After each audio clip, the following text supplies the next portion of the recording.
democracy. I like to think of us as the birthplace of civil rights. Yes, can you hear me better now? Mike going in and out. Just yelling. I like to think of Montgomery as a birthplace of civil rights. There's been a lot that's gone on. And we had Gay Pride, we had our third Gay Pride. And you guys are up here. Yeah. It's an amazing thing. So, I want to thank all of you for being here. This is the coolest thing ever. Yeah. I'd like you, if someone can explain to me the Green New Deal. People, I know a little bit about it, like in a nutshell. So when people start asking me about it, I can sound like I know what I'm talking about. But thank you for being here. This is like total trip. And we need one of your banks here.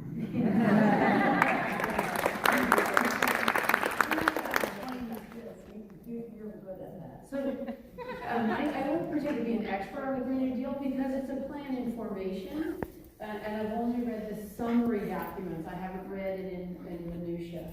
But the idea is to create a set of policies that will facilitate the business, government, and philanthropic activities that would reposition our economy to be prepared for a post-climate change environment. So to help mitigate for climate change's already felt impacts, but also to curb the fossil fuel emissions, prepare the carbon sinks, which are largely the soils, a little of the oceans, and take the other measures that would be required to stabilize the climate as quickly as possible, while we create living wage jobs for all people that extend racial and gender equity for all, and prepare for an economy that can serve us all the goods and services we need while mitigating for climate and including everybody in a new economy, one that's fully inclusive, racially and gender just, environmentally restorative.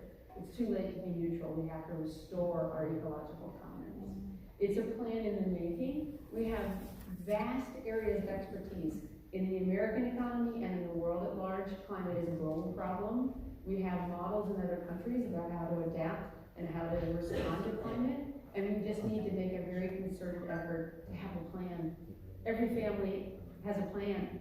As a country, we need a plan. And this would be something that would help us in a lot of other areas like foreign policy, global reconciliation, which is what we want to just have. So I may not be doing justice to it, and I invite anybody who has to read it, to read the summary documents if you can, and participate. I mean, if you have thoughts and ideas to add to a renewable, advanced energy economy that's socially and racially and gender equitable, then bring it on. Let's go. It's going to be attacked like nothing's ever been attacked before. Because what it's saying to the fossil fuel industry, which has been the basis of the American economy for as long as most of it has been alive, means that they're going to be leaving trillions of dollars in the ground. You know, nobody does that willingly, and they're going to call it all kinds of things, and, you know, and Trump is going to attack it, and everybody's going to attack it, and it's radical. If we had known 30 years ago what the fossil fuel industry knew, we could have had a moderate incremental transition. Al But Gore it's too knew. late now for moderation because they lied to us. They didn't tell us what their own scientists knew, and so we're behind.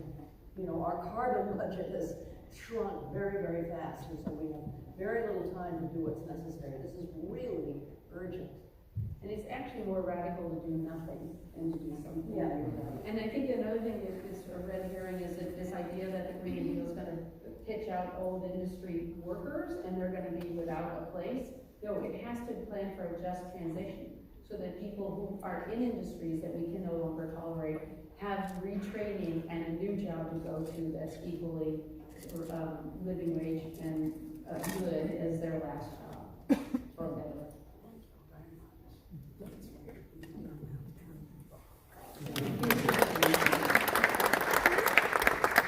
Hi, my name is is Barbara Figgins, and I'm here from Chicago, actually, working here at the festival in a show that's about to open in 2 You're weeks. an actor. I'm an actor. Yeah. I'm an actor. Excellent, excellent.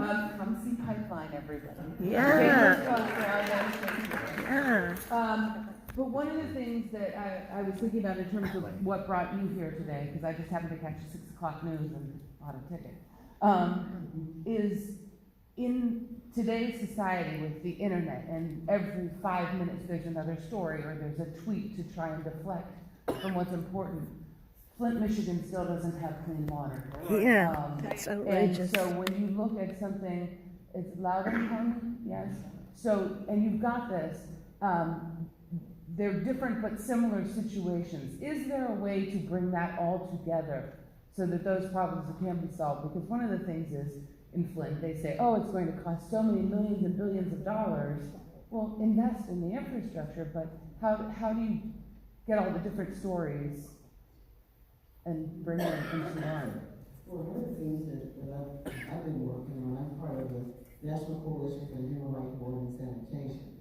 And it consists of activists from throughout the country that are working on water issues. I was the only one at one point working on sanitation issues, but I see there's growth in that, and there are more reports coming out. So that's one way, and using the human rights framework to do that. But I think going back to the Green New Deal, what used to happen in Flint, what used to happen in Detroit, I was in Detroit recently with NRDC, because they have a lot of massive water shutoffs in Detroit, and the reason they have massive water shutoffs because the water bill is so high.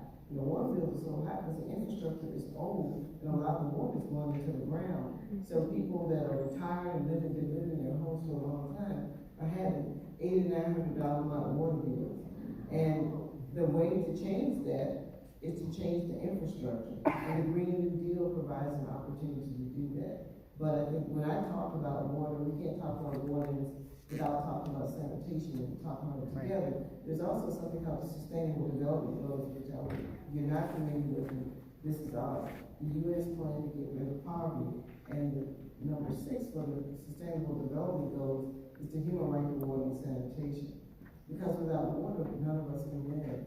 But I've just been named, it's going to be announced at some point, it's called a Water Innovator, something that I just got an opportunity to be connected to. And I thought about, I almost didn't do it because I would have been sitting there with some people that want to privatize water and so forth. But then I thought, I need to be in that room. Yeah. Because sometimes if we're not in the room, we can't have an impact on the decisions that are made. So I would also admonish everybody to get involved, because what happens in Flint and what happens in Detroit and what happens in Baltimore and even Newark right now can also happen anywhere if we're not paying attention, if we don't stay woke. And I believe that one way in which we bring all these stories together is to make sure that when we talk about water, we also talk about sanitation, and it's not just Flint. Thank you. Hi, good evening, everybody. You've done a wonderful job moderating these wonderful guests here. So I want to thank you first for making them feel comfortable so that they can give us some information. I've enjoyed hearing you guys talk about your experiences and giving us some information. Catherine and Jane, I do have a question. My question is for you, Jane. I want to know, what was it like on that movie set for the movie with 9 to 5? Did you live and die at the same time? Dolly? There was a lot of laughing. Dolly is the, you know, I thought it was, she is unique, but not as unique as I thought, because I produced the movie and I cast her in it, and as a thank you, she took me on a tour, on her tour bus through Arkansas and Missouri and Tennessee and into the hollers in the back, you know. Yeah, and I discovered that everybody, they didn't have electricity, they didn't have anything, so all they had was jokes, and everybody sang, everybody played an instrument and told jokes. So Dolly laughs all the time. If you are coming to the end of the day and you haven't laughed so hard you have to cross your legs, Dolly makes sure a big laugh. She's hysterical. You hear her laughter coming before she does. And then you see her breasts entering the room, and then she But you know what, you got, excuse me, just allow me just a part B. There was tremendous chemistry amongst the three of you guys. Yeah, well, we love each other a lot, and she's such a smart, profound woman. She's a very, very deep woman. She's not Do another One one. of the crazy questions. You remember the scene at the end when you got the boss? Y'all got him in a little stirrups or whatever? Y'all got to tell me how many times you guys enjoyed doing that during the movie set. Honey, that was 45 years ago. Oh, Yeah, we enjoyed it. Yeah, that we enjoyed it. Thank you so much. Okay, hello, my name is Dujara.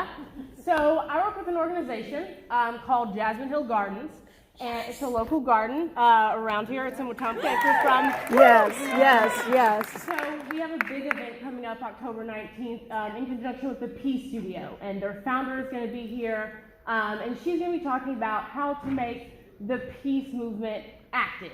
And I think that's what's really attractive about the Peace Studio to, I know, my friends, is that it is focused on being active, because I can exercise my right to vote, and we can march until our feet bleed, and we can talk about the issues and make sure people are informed. But at some point that starts to feel more performative, more like pageantry than activism. So what are our action items? What are we leaving here tonight? What do I go from here and post on my Instagram and say, these are our action items? What are we doing? Yes. What I chose to do, my husband and I started a number of organizations, including businesses, to get business right. Because we didn't want to be sort of in a policy advisory role alone. We wanted to go show this is how you get it done. So we started a bank that's triple bottom line and B Corporation, all that kind of stuff. And we're not stopping there. It's not good enough to be a good bank and a bad system. The whole system has to change. So we go out and we meet the regional banks and we tell them, here's the playbook, here's how you can flip the whole system, steal all the business from the biggest banks in the system that are killing us right now. You go to the regulators and say, don't just regulate for safety and soundness, you should need to regulate for all these non-financial performance measures that we deserve, because we're the depositors funding the banking and lending activity in all the banks. And we hook into social movements. Don't leave your money in a bank whose values do not respect yours. Agency means you have choice. Go to the Treasury website and look for a CDFI, a Community Development Financial Institution, bank or credit union, and go bank with them. You'll find them in your neighborhood somewhere, and then you have accountability. You are associated with what those big banks are doing with your money. So these are activist roles. These are things, engagement, where you're actually doing something, and the action you take is going to change the system. Register to vote. Yeah, everybody you know register to vote. Vote, and vote climate. Because actually, when I say vote climate, it's like, that's everything. Because if we don't solve this problem, health, the economy, there's nothing that's gonna, food, agriculture, it's all gonna go to, you know, it's gonna go. So, fighting for the climate, voting for the climate. I'm sure that Stephen Reed is in favor of the Green New Deal. Yes. Yes. And mobilize, you know, like, what can they do for Laos, for example? That's what I like. What can the ancestral land do? Well, we would like the young people to be more engaged with us and actually go out into the community and help to bring about solutions to these problems. I think we need to organize actually I had an opportunity to speak recently. The United Nations has a social good summit, which they do every year. And one of the questions they asked me was, how did I feel about young people being involved in the climate movement? And I felt that young people were really integrating in the climate movement by lifting their voices and being a part of it. So I think that there's still strikes that are going on as it relates to climate. But there's some things that can happen here in Alabama. Let's go there and ready that Alabama has one of the most progressive solar taxes in the United States of America. We need to change that. People need to go to the market we went to today. People live in a mobile home with $300 a month power bills. When if they put solar panels on there, they're putting power back into the system, then they won't have to pay that much money for a power bill. Those kinds of things that we need to do.